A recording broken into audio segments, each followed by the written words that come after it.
Hello guys, welcome to my channel. So ఈరోజు ఈ వీడియోలో వచ్చేసరికి ఇన్ కేస్ మీలో ఎవరైనా సరే ఒక కొత్త యూట్యూబ్ ఛానల్ని స్టార్ట్ చేయాలనుకుంటే నేను ఈరోజు ఈ వీడియోలో వచ్చేసరికి చాలా ఈజీగా సింపుల్గా ఒక మొబైల్ని ఉపయోగించి మీరు కూడా మీ ఛానల్ ఎలా క్రియేట్ చేసుకోవచ్చో విత్ ఇన్ 10 సెకండ్స్లో మీకు ఎక్స్ప్లెయిన్ చేయబోతున్నాను అనమాట. సో లేట్ చేయకుండా వీడియోని అయితే స్టార్ట్ చేసేద్దాం.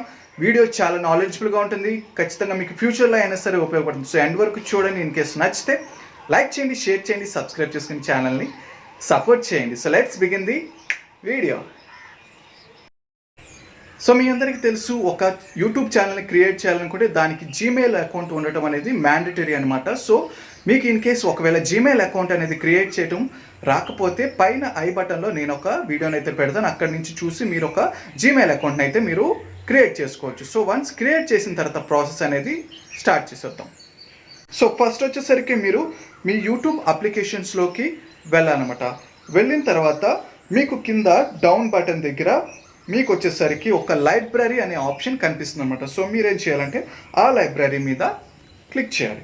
సో లైబ్రరీ మీద క్లిక్ చేసిన తర్వాత పైన మీకు మీ ఛానల్ ఐకాన్ అయితే కనిపిస్తుంది అనమాట. ఇక్కడ వై అని మెన్షన్ చేసింది, అది ఛానల్ ఐకాన్. దాని మీద వన్స్ మీరు క్లిక్ చేస్తే కింద మీకు యువర్ ఛానల్ అని కనిపిస్తుంది అనమాట. సో దాని మీద క్లిక్ చేసిన వెంటనే క్రియేట్ ఛానల్ అనే ఆప్షన్ ఓపెన్ అవుతుంది అనమాట.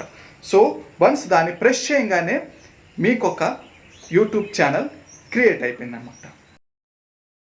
వన్స్ మీరు ఛానల్ని క్రియేట్ చేసిన తర్వాత ఫర్దర్ సెట్టింగ్స్ కూడా మీరు చేసుకోవాలన్నమాట. సో అలా చేయాలనుకుంటే సింపుల్గా మీరేం చేస్తారంటే మీ క్రోమ్ బ్రౌజర్ని ఓపెన్ చేసుకోవాలన్నమాట. సో క్రోమ్ బ్రౌజర్ని ఓపెన్ అయిన తర్వాత పైన మీకు కనిపిస్తున్న 3 డాట్స్ మీద ప్రెస్ చేసుకుని డెస్క్టాప్ సైట్ని ఎనేబుల్ చేసుకోవచ్చు అనమాట. సో చేసుకున్న తర్వాత సెర్చ్ బాక్స్లో వచ్చేసరికి youtube.com మీద మీరు సెర్చ్ చేయాలన్నమాట. సో డెస్క్టాప్ సైట్ని ఎనేబుల్ చేసినప్పుడు మీరు ల్యాప్టాప్లో అదర్ డెస్క్టాప్స్లో చేసే వరకు ఇక్కడ చేయొచ్చు అనమాట.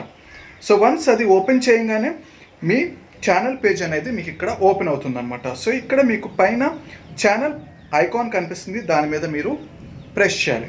సో ఇక్కడ మీకు యువర్ ఛానల్ అనే ఆప్షన్ ఉంటుంది అనమాట. సో దాని మీద క్లిక్ చేస్తే కస్టమైజ్ ఛానల్ అనే ఆప్షన్ మీకు వస్తుంది అనమాట. సో ఇక్కడ ఫర్దర్గా మీరు ఇవ్వాల్సిన డీటెయిల్స్ ఇక్కడ మెన్షన్ చేసుకోవాలన్నమాట. సో ఇక్కడ వచ్చేసరికి మీకు మీ పేజ్కి రిలేటెడ్గా బ్రాండింగ్ ఇన్ఫర్మేషన్ అలాగే బేసిక్ ఇన్ఫర్మేషన్ మీకు సంబంధించింది ఇక్కడ మెన్షన్ చేసుకోవాలన్నమాట. సో బ్రాండింగ్ ఇన్ఫర్మేషన్లో వచ్చేసరికి మీకు మీ ఛానల్ ఐకాన్ అలాగే బ్యానర్ని మీరు ఇక్కడ అప్లోడ్ చేసుకోవచ్చు, అలాగే రిమూవ్ చేసుకోవచ్చు అనమాట. సో అప్లోడ్ చేయాలనుకుంటే ఇన్ కేస్ మీకు ఛానల్ ఐకాన్ లేకపోతే పైన ఐ బటన్లో నేను ఒక వీడియో పెడతాను, అక్కడి నుంచి మీరు చేసుకోవచ్చు అనమాట. బట్ నేను ఇక్కడ ఆల్రెడీ వీడియో పర్పస్కి నేను ఒకటి క్రియేట్ చేసాను పెట్టాను కాబట్టి నేను ఒకటి అప్లోడ్ చేసి చూపిస్తాను అనమాట.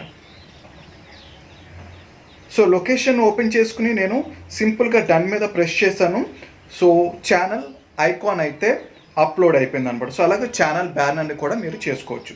సో ఇది ఫినిష్ అయిన తర్వాత మీరు బేసిక్ ఇన్ఫర్మేషన్ అయితే ప్రొవైడ్ చేయాలన్నమాట. సో ఇక్కడ వచ్చేసరికి డిస్క్రిప్షన్ ఏంటంటే ఇన్ కేస్ ఎవరైనా మీ ఛానల్ నచ్చి మీ పేజ్ని విజిట్ అయినప్పుడు వాళ్ళు మీ గురించి ఇన్ఫర్మేషన్ అలాగే మీ ఛానల్కి రిలేటెడ్ ఇన్ఫర్మేషన్ అంతా మీరు ఇక్కడ మెన్షన్ చేసుకుంటే వాళ్ళు సబ్స్క్రైబ్ చేసుకునే వాళ్ళకి ఒక ఐడియా వస్తుందన్నమాట మీ ఛానల్ దేని గురించో అని.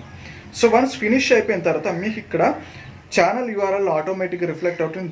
దాంతోపాటు మీకు ఒక సోషల్ మీడియా లింక్స్ ఇక్కడ అప్ టు 5 లింక్స్ని మీరు మెన్షన్ చేసుకోవచ్చు అన్నమాట. సో మీరు ఇన్స్టాగ్రామ్ అనేది ఫాలో అవుతుంటే మీకు ఒక మీడియా లింక్ ఉంటే అక్కడి నుంచి కాపీ చేసుకుని ఇక్కడ పేస్ట్ చేసుకోవచ్చు. అలాగే ఫేస్బుక్ కానీ ట్విట్టర్ కానీ ఇంకా అదర్ సోషల్ మీడియా పేజెస్ ఏవైనా సరే మీరు ఇక్కడ సింపుల్గా అక్కడి నుంచి యూఆర్ఎల్ కాపీ చేసుకుని ఇక్కడ పేస్ట్ చేసేసుకోవచ్చు. ఫైనల్గా ఇంకా మీరు మీ ప్రొఫెషనల్ ఈమెయిల్ అడ్రస్ కూడా ఇవ్వచ్చు అనమాట. ఇన్ కేస్ ఎవరైనా స్పాన్సర్ మిమ్మల్ని అప్రోచ్ అవ్వాలన్నా లేదంటే ఏదైనా కైండ్ ఆఫ్ ఎంక్వైరీ చేయాలనుకున్నా వీళ్ళు ఇక్కడ నుంచి మీకు టచ్లోకి వస్తారనమాట. సో వన్స్ ఫినిష్ అయిపోయిన తర్వాత ఫర్దర్ ఎనీ చేంజెస్ ఏమైనా ఉంటే చేంజ్ చేసేసుకుని సింపుల్గా మీరు పబ్లిష్ అనే ఆప్షన్ని మీరు ప్రెస్ చేయాలన్నమాట. సో వన్స్ పబ్లిష్ అనేది మీరు క్లిక్ చేయగానే ఆటోమేటిక్గా మీరు సేవ్ చేసిన ఇన్ఫర్మేషన్ అంతా ఛానల్లోకి సేవ్ అయిపోతుంది అనమాట. సో ఈ విధంగా మీ ఓన్గా ఒక మంచి యూట్యూబ్ ఛానల్ అనేది మీరు స్టార్ట్ చేసేసుకోవచ్చు. సో చాలా యూస్ఫుల్ ఇన్ఫర్మేషన్ మీకు ప్రొవైడ్ చేస్తాను. వీడియో ఖచ్చితంగా నచ్చి ఉండొచ్చు. ఇన్ కేస్ నచ్చితే లైక్ చేయండి, షేర్ చేయండి, సబ్స్క్రైబ్ చేసుకుని ఛానల్ని సపోర్ట్ చేయండి. ఇంకొక క్వాలిటీ కంటెంట్తో మళ్ళీ మీ ముందుకు వస్తాను. అంతవరకు సెలవు.